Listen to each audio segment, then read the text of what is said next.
NIU news India update.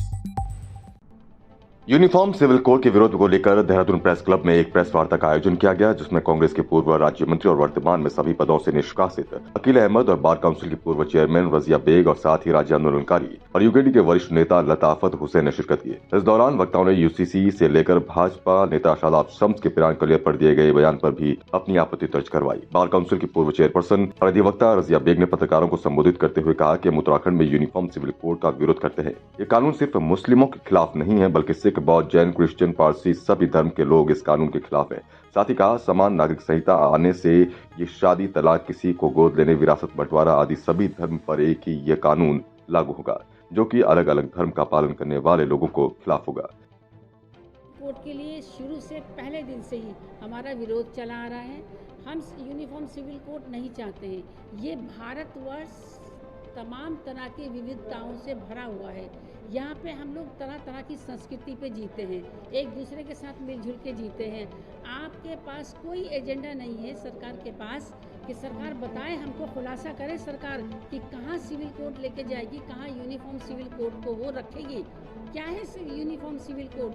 आप मुझे बताइए, यूनिफॉर्म सिविल कोड में आप टारगेट जिन लोगों को करने जा रहे हो वो ऐसा नहीं हो सकता है। पूरे देश के अंदर कहीं यूनिफॉर्म सिविल कोड का जिक्र नहीं हुआ।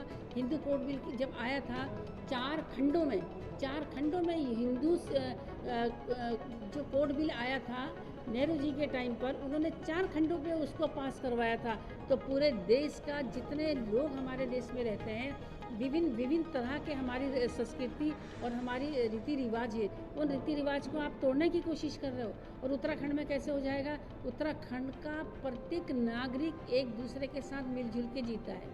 हमें कभी किसी की संस्कृति से दिक्कत नहीं हुई, और ना हिंदू को दिक्कत हुई, ना मुसलमान को दिक्कत हुई। तो धामी जी, आपको क्या दिक्कत हो गई है? आप क्या चाहते हैं कि सारे लोग एक काम करें?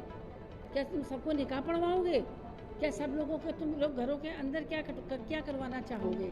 तो हम यूनिफॉर्म सिविल कोड का विरोध कर रहे हैं। लीगली हम उसका कर रहे हैं। कहीं ऐसा कोई प्रोविज़न नहीं है।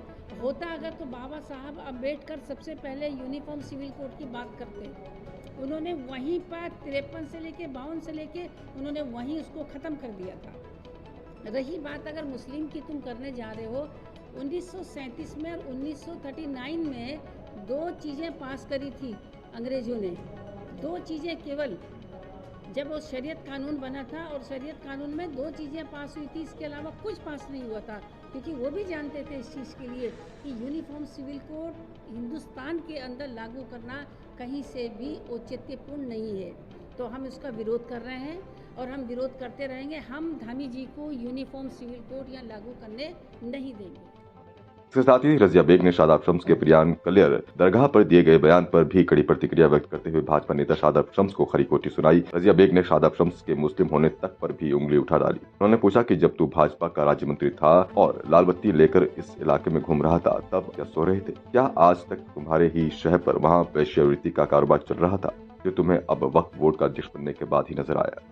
देखिए, शादाब शम्स एक तगमा लगा, उस पर तभी लगा है सिर्फ, बाकी लोग अभी कोर्ट पे पेंडिंग है और रहेंगे नहीं रहेंगे। मैं उनसे ही सवाल पूछती हूँ, जब उसे ये पता था कि अय्याशी का अड्डा बना हुआ है और वहाँ पे वेश्यावृत्ति हो रही है, तो फिर ये सरकार का नुमाइंदा हो के आंखें बंद करके क्यों बैठा रहा? सरकार का नुमाइंदा है, फिर इसने इस बात पे कभी कोई ऑब्जेक्शन क्यों नहीं उठाया? क्यों चुप रहा? तो क्या उसकी शय पे चल रहा था सारा वो अड्डा? मुझे ऐसा लगता है कि वक्फ बोर्ड में जो चेयरमैन बनने की कोशिश इन्होंने की है, तो ये उन्हीं की शय पे चल रहा था। कलियर शरीफ में कोई ऐसा नहीं चल रहा है। और देखने लगे आप तो दुनिया भर के अड्डे कहाँ चल रहे हैं। पहले शादाब शम्स उन अड्डों को खोजने की कोशिश कर, ये इतने बहुत घिनौना उसने आरोप लगाया है। और चल रहा था तो तुम्हारी सरकार सो क्यों रही थी? तुम सरकार के नुमाइंदा बन के वहाँ घूम रहे थे। इससे पहले भी तुमने लाल बत्ती लेके घूम रहे थे। फिर तुमने ये जानने की कोशिश क्यों नहीं कि कलियर शरीफ में क्या हो रहा है? ये झूठा सरासर झूठ इल्ज़ाम है कलियर शरीफ में। और ये कि बीइंग ए मुस्लिम, तुझे इस बात की खबर रखनी चाहिए थी। तो कैसा मुसलमान था कि तुझे ये पता ही नहीं कि इतने बड़े इदारे में कलियर शरीफ जैसी जगह पे कोई गलत काम हो रहा है, तूने आवाज़ नहीं उठाई? फिर शादाब शम्स ने आवाज़ क्यों नहीं उठाई? आज चेयरमैन बन गया तो पहला उसको यही काम मिला कि मैं अपने ही किसी इदारे पे उंगली उठा लूँ। तो शादाब शम्स को चेयर पे बैठना नहीं है और ना उसको चेयर भा रही है। इस तरीके का अगर स्टेटमेंट देगा तो एक सेकंड नहीं लगेगा उसे गद्दी से उतरते हुए। प्रेस वार्ता में कांग्रेस के पूर्व राज्य मंत्री और वर्तमान में निष्कासित नेता अकील अहमद ने कहा कि मुस्लिम पर्सनल लॉ बोर्ड के हिसाब से एक बीवी के रहते हुए दूसरी शादी जायज है। धार्मिक विश्वास के हिसाब से शादीशुदा मर्द की दूसरी शादी आपराधिक नहीं है। यहाँ तक कि एक मुसलमान धार्मिक आधार पर 4 शादी तक कर सकता है और यह सब कानून के हिसाब से भी सही साबित होता है। इसलिए अलग अलग धर्म के लिए अलग अलग कानून ही सही है। अगर धर्म के मामलों में एक ही कानून लागू किया गया तो ये धर्म के खिलाफ होगा और संविधान भी। भारतीय संविधान के तहत देश में रहते हुए हर नागरिक को अपना धर्म अपनी मान्यता के अनुसार मनाने की स्वतंत्रता दी गई है, लेकिन यूनिफॉर्म सिविल कोड इस स्वतंत्रता का हनन करता है। साथ ही अकील अहमद ने यूके मामले में सीबीआई जांच मांग करते हुए भर्ती घोटाले में उत्तराखंड के युवाओं का भविष्य बर्बाद करने का आरोप भाजपा और कांग्रेस दोनों ही सरकारों पर लगाया। वह इस पूरे मामले की निष्पक्ष जांच हेतु मामले को सीबीआई के सुपुर्द करने की मांग की। उत्तराखंड राज्य में जो है पुष्कर सिंह धामी जी मुख्यमंत्री जी ने कहा कि 2 महीने में इसको लागू किए गए हैं और ये भी कहा कि इसमें हम जो है लोगों की राय ले रहे हैं। तो मुझे तो लगता नहीं है कि लोगों की कहीं राय ली जा रही इसमें। जो है ये खाली जो है बयान से ही हो रहा सब कुछ जो है। हम इसका विरोध करते हैं क्योंकि ये हमारे जो है जो मुस्लिम हमारे जो अधिकार हमें मिले हुए हैं उनका हनन करेगा ये कानून। और हमारे साथ साथ जो है जो हमारे सिख समाज हैं, सिख समाज के लोग हैं, हमारे दलित हैं, क्रिश्चियन हैं, बौद्ध हैं, कानून है, सबको एक प्लेटफॉर्म पर लाने की कोशिश की जा रही है। तो एक प्लेटफॉर्म पर अगर लाना है तो पूरे देश से आप देखते हैं जब पूरे देश में लागू करें ना। खाली जो है उत्तराखंड में क्यों पहल हो रही है इसकी? जो है अगर एक स्टेट में गोवा में है तो पूरे अगर कानून की बात कही गई, एक देश एक कानून की बात अगर कही है तो पूरे देश में लागू करें ना। सरकार, केंद्र सरकार पूरे देश में एक बार लागू करे इसको। जो है ये क्या है कि उत्तराखंड राज्य में जो है मुस्लिम है, यहाँ की आवाज़ उठाने वाले कम लोग हैं मुस्लिम, और यहाँ पे उत्तराखंड राज्य में पहले इसको हम जो है यहाँ से जो है इसको लागू कर दें। यहाँ के लोगों को जो इतनी जानकारी नहीं है इसके बारे में। जो है अभी तो जो भी ड्राफ्ट बन रहा है इसका एक बड़ा प्रोसेस होता है सर, जो तमाम 5 सदस्यीय टीम है, कमेटी है, वो पूरा अपना उसमें पूरा विस्तृत रिपोर्ट बनाती है। कमेटी में कौन लोग हैं? कमेटी में इन लोगों ने जो है जिन लोगों को लेना चाहिए था, जो इसमें जाति हमारे धर्मगुरु हैं, सभी जातों के जो इसमें कानून में आते हैं, उनको कमेटी में क्यों नहीं शामिल किया गया?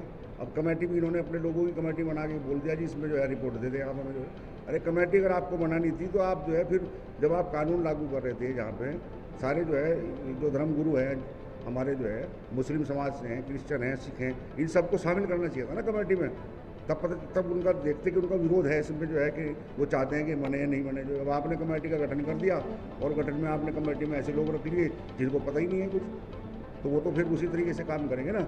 अब मुख्यमंत्री जी कह रहे हैं कि 2 महीने में हम इसको लागू कर देंगे और हम सबकी जो है इसमें राय ले रहे, मशवरा ले। ऑनलाइन भी हम जो है युवाओं से पूछ रहे इसके बारे में, जो है कि भाई इसमें क्या है, आप लोगों का विरोध है कि नहीं है। तो मैं ये कहूँगा इसके बारे में कि आप जो है ओपनली इसको जो है या तो फिर आप जो है मीडिया के माध्यम से, चैनल के माध्यम से ओपनली आगे जनता से पूछे, दरबार लगे बड़ा कि भाई आप जो है सारे उसमें धर्मगुरु जितने भी हमारे हैं उत्तराखंड के, जो है उन लोगों को बुला जा, पूछा जाए उनसे कि आप इससे सहमत हैं कि नहीं है। हम कैसे सहमत हो जाएंगे इससे? क्योंकि हमारा जो इस्लाम हमें कहता है, हमारा जो कल्चर है वो तो हमारा ख़त्म होगा इससे। जो है क्योंकि बात निकाह शादी की नहीं है, हमारे यहाँ चार शादी का जो है इजाज़त है हमें। वो भी ऐसे नहीं है कि भाई अगर मेरी शादी है तो मैं अपनी पहली बीवी को पूछ के शादी कर सकता हूँ। अगर कोई प्रॉब्लम है किसी तरह की, कोई बेवा है, औरत उसके बच्चे नहीं हैं, जो है तो हमारे धर्म में है वो, ठीक है, वो भी उससे हट जाएगा, उससे भी हम हट जाएंगे। जो है अभी मैंने आपसे कहा ना, अभी ये लागू नहीं हुआ। आज हम यहाँ पे विरोध के लिए आए हैं, प्रेस करने के लिए। एक मैसेज हम दे रहे हैं यहाँ पे मुख्यमंत्री जी को भी और प्रदेश के जो है हमारे उत्तराखंड राज्य के जो है जो जनता है उनको भी एक मैसेज है हमारा कि भाई ये कानून हम यहाँ पे अगर लागू होता है तो हम इसका विरोध करेंगे, क्योंकि इस कानून में ये खामियां हैं। ऐसे बयानों का मैं खंडन करता हूँ। और जिन्होंने बयान दिया जो है बहुत ही शर्मनाक बयान है ये, जो है कि वो अपनी जो है जो हमारी दरगाह है वहाँ पे, जो है पाक दरगाह है, उस जगह पे के लिए ऐसे बयान दे रहे। क्या उनके पास कोई सबूत है इस चीज़ के लिए? क्या सबूत है उनके पास इस बयान को देने के लिए? जो है और उस बात का मैं खंडन करता हूँ, उन्होंने गलत कहा। यदि उनके पास कोई सबूत है तो वो सबूत पेश करे ना। ऐसे तो पूरे मुस्लिम समाज के जो है जो धार्मिक तस्करी वहाँ पर होती है और हमने तो कभी सुना नहीं वहाँ पे तस्करी होती है ड्रग्स। मैं भी वहाँ गया कई बार, हमारे वहाँ पे लोग जाते हैं, मज़ार हैं हमारी जो है वहाँ पे, हमारे लोग जो है वहाँ पे कबूलते हैं उनको मानते हैं। तो ऐसा तो कुछ हुआ नहीं, ऐसा कुछ ये त्रिस्तरीय पंचायत चुनाव के मद्देनजर तो बैन नहीं दिया गया है ताकि चुनाव में इम्पैक्ट पड़े इसका। हो सकता है घर द्वार में चुनाव चल रहे हैं पंचायत के, हो सकता है चुनाव के माध्यम से बयान दिया गया हो, लेकिन मैं उनकी बात का खंडन करता हूँ बिल्कुल जो है कि ये गलत है, ऐसे कहना जो है जो उन्होंने कहा गलत कहा। इससे पूरे समाज में हमारे कीचड़ उछालने का काम उन्होंने किया जो कि गलत है। दूसरी बात यह है कि मैं आपसे कहता हूँ कि मैं 2-3 बार बोल चुका, ये जो हमारा यूके SSSC ये है भर्ती घोटाला, उस पर भी मेरे बयान आ चुके कई बार, उसकी भी हमने CBI की मांग करी जांच की, उसमें जो है तो उसमें CBI जांच होनी चाहिए, चाहे वो कांग्रेस के समय का हो चाहे वो जो है BJP के समय का हो। हमारे जो गोविंद कुंजवाल जी रहे पूर्व विधानसभा अध्यक्ष, उन्होंने भी अपने जो है अपने कार्यकाल में लोगों को नौकरी देने का काम किया, उसकी भी जाँच होनी चाहिए, CBI सबकी जांच होनी चाहिए। मैं बोल चुका पहले इसके लिए। इस प्रेस वार्ता में उत्तराखंड राज्य आंदोलनकारी रहे उत्तराखंड क्रांति दल के नेता लताफत हुसैन ने पत्रकारों से वार्ता करते हुए यूनिफॉर्म सिविल कोड का कड़ा विरोध किया। जब उनसे पूछा गया कि क्या आप इसका विरोध व्यक्तिगत है या उत्तराखंड क्रांति दल भी इसमें शामिल है, तो उन्होंने कहा कि उत्तराखंड क्रांति दल ऐसे हर उस फैसले का विरोध करता है जिससे प्रदेश की एकता और भाईचारे पर असर पड़ता हो। क्षेत्रीय दल के लोग हैं और हम इस बात को मानने वाले हैं कि उत्तराखंड में रहने वाले लोग आपसी भाईचारा, सौहार्द और एकता के साथ रहते हैं। हमारे अंदर इस बात का कोई भेदभाव नहीं है, कौन हिंदू है, कौन मुसलमान है, कौन सिख है, कौन ईसाई है। और जहाँ तक UCC का सवाल है, UCC अगर इस राज्य में लागू की जाएगी तो उसमें विभिन्नता पैदा होगी और इस राज्य में विभिन्नता के नाम पर कोई भी काम हो उसे उत्तराखंड क्रांति दल उसे स्वीकार नहीं करता। जो लोग UCC का विरोध करने वाले लोग हैं, उत्तराखंड क्रांति दल पूरी तरह उनके साथ है और मैं समझता हूँ कि वो इस समाज के अपने समाज के नहीं बल्कि इस राज्य के हित की बात करते हैं और राज्य के हित की बात हो तो मैं उत्तराखंड क्रांति दल खामोश नहीं रह सकता। हैरानी की बात है कि इस पूरे मामले में उत्तराखंड में अल्पसंख्यक समुदाय कहे जाने वाले सिख, ईसाई, जैन, पारसी या अन्य किसी समुदाय ने अभी तक कोई भी विरोध प्रदर्शन नहीं किया। मात्र और मात्र सिर्फ मुस्लिम संगठन ही यूनिफॉर्म सिविल कोड का विरोध कर रहे हैं और इन मुस्लिमों का साफ तौर पर मानना है कि ये कानून उनके इस्लामिक और संवैधानिक हक पर तानाशाही करके पाबंदी लगाए जाने हेतु ही लाया जा रहा है। यहाँ पर आपको बता दें कि यूनिफॉर्म सिविल कोड 4 शादियों की इजाजत नहीं देता। इस कानून के आने के बाद मुस्लिमों को 3 शादियों करने का अधिकार नहीं रहेगा। उन्हें अपनी बीवी को तलाक देने के लिए कानून के जरिए जाना होगा। वहीं ये अपनी शरीयत के हिसाब से जायदाद का बंटवारा भी नहीं कर सकेंगे। आपको बता दें कि यूनिफॉर्म सिविल कोड का सीधा मतलब है देश के हर नागरिक के लिए एक समान कानून, फिर भले ही वो किसी भी धर्म या जाति से ताल्लुक क्यों न रखता हो। फिलहाल देश में अलग अलग मजहबों के लिए अलग अलग पर्सनल लॉ है। यूनिफॉर्म सिविल कोड लागू होने से हर धर्म के लिए एक जैसा कानून आ जाएगा। सामान्य नागरिक संहिता का मतलब हर धर्म के पर्सनल लॉ में एकरूपता लाना है। इसके तहत हर धर्म के कानूनों में सुधार और एकरूपता लाने पर काम होगा। यूनिफॉर्म सिविल कोड का अर्थ एक निष्पक्ष कानून है जिसका किसी धर्म से कोई ताल्लुक नहीं है। यहाँ तक कि पाकिस्तान, बांग्लादेश, मलेशिया, तुर्की, इंडोनेशिया, सूडान और इजिप्ट जैसे कई देशों में यूनिफॉर्म सिविल कोड पहले से लागू है, मगर बावजूद इसके सिर्फ भारत का ही मुसलमान इसका विरोध कर रहा है। न्यूज इंडिया अपडेट के लिए एडिटर इन चीफ दीप मैठानी की रिपोर्ट। न्यूज इंडिया अपडेट आपका अपना चैनल है।